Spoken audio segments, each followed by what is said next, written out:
Kevin Sumlin with Johnny Manziel forged a scare into Alabama and others in the SEC West when they arrived on the scene from the Big 12. Knocked off Oklahoma in the Cotton Bowl that first season, had 2 very productive seasons with Johnny Manziel.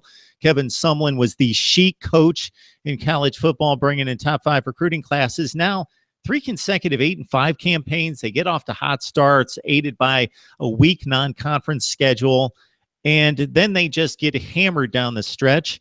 And Texas A&M loses another bowl game against a Kansas State team that you would think that they had much more talent than this past bowl campaign. So your thoughts about Kevin Sumlin now? Yeah, I think he's on the hot seat again. I mean, obviously last year to be in the first week of college football playoff standings, you would think that this team was 7-1 after they beat New Mexico State after their loss to Alabama. So they were still on the outside looking in, but they still had a possibility if they would have won out at the end of the year to be in the college football playoff. And they laid an egg at the end of the year. They lost to Mississippi State. They lost to LSU. They lost to Kansas State. I mean, Kansas State game was really a mind-boggling game because from a speed perspective, they had the offensive playmakers to really exploit that Kansas State defense, and they could not do it. Again, now you're going to lose Deshaun Hall. You lose Myles Garrett. Both of those players accounted for 13 total sacks in 2016. They lose Gerard Evans, their big play safety. And you lose your starting quarterback in Trevor Knight. Again, a mobile quarterback.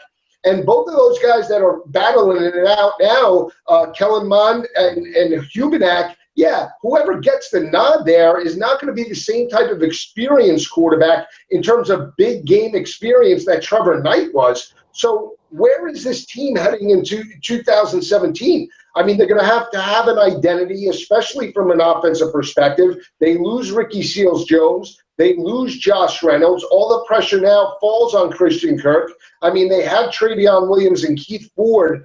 I really think they're going to have to run the football early part of the season to build an identity. I don't think they can go like they did last year with the wide open 5 wide receiver sets that they utilized, because I just don't think they have the playmakers to play that style of offense, and more importantly, defensively in run support. This is a defense that gave up 191 rushing yards per game last year and could not shut down the run effectively. I think it's going to be a long year. I think they're a 500 team, preseason projection. And again, when you look at their offense, when they had success and they started the year 6-0, they were rushing well over 200 yards per game. They were 2-5 the rest of the way in their 8 games down the stretch. They could not run the football consistently. They were 70 or 80 yards well under that average in the first part of the season, and that's why they finished 2-5 to end the year. Kevin Sumlin's in the habit of recruiting and signing 5-star quarterbacks. Unfortunately, he's also in the habit of losing them to other programs. It seems like forever ago that he signed Kyler Murray and then lost him. And it's going to be interesting because Baker Mayfield's vying for a Heisman Trophy most likely this year, but next year, most likely the starting quarterback at Oklahoma is going to be one Kyler Murray here years after he was brought to College Station. Texas A&M, needs to show up and show out. They lost maybe that window of credibility and being the hot commodity in college football, and everyone riding that Johnny Manziel train, and Kevin Sumlin didn't take advantage of it.